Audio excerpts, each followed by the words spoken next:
جنات کا قرآن کی 31 آیات میں 32 بار تذکرہ ہوا ہے۔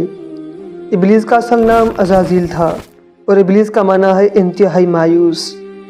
ابلیس نے جنت سے نکالے جانے کے بعد اللہ تعالیٰ سے نسل انسانی کو قیامت تک بہکانے اور گمراہی کی طرف ترغیب دینے کی مہارت حاصل کی تھی۔ نسل انسانی کا سب سے بڑا اور سب سے پرانا دشمن ابلیس ہے۔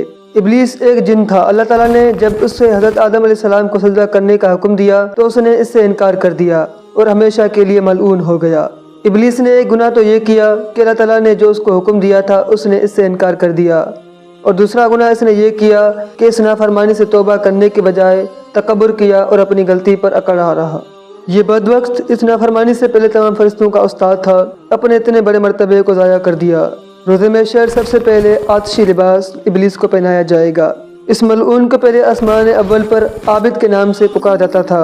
اسی طرح ابلیس کے ہر آسمان پر مختلف نام تھے۔ دوسرے آسمان پر اسے زاہد کہا جاتا تھا، تیسرے آسمان پر عارف کہا جاتا تھا، چوتھے آسمان پر اس کو ولی کہا جاتا تھا، پانچویں آسمان پر یہ تقی کے نام سے معروف تھا، چھٹے آسمان پر یہ خازن کے نام سے مشہور تھے، ساتویں آسمان پر اس کا نام عزازیل تھا، لیکن لوح محفوظ میں اس کا نام ابلیس ہے۔ ابلیس 14,000 سال تک آسمان کا طواف کرتا رہا۔ ابلیس کی اولاد میں سے ایور کا کام مرد و عورت کے اندر شہوت کو ابھارنا ہے، اور لافس اور ولحان کا کام نماز کے اندر وسوسے پیدا کرنا ہے۔ ابلیس اور اس کے لشکر کا ٹھکانہ شجین ہے جو کہ 7ویں زمین سے نیچے ہے۔ شیطان 80,000 سال تک فرشتوں کا استاد رہا اور انہیں وعظ و نصیحت کرتے رہا۔ اب سب سے اہم سوال کہ شیطان اپنی اولاد کو کیسے پیدا کرتا ہے؟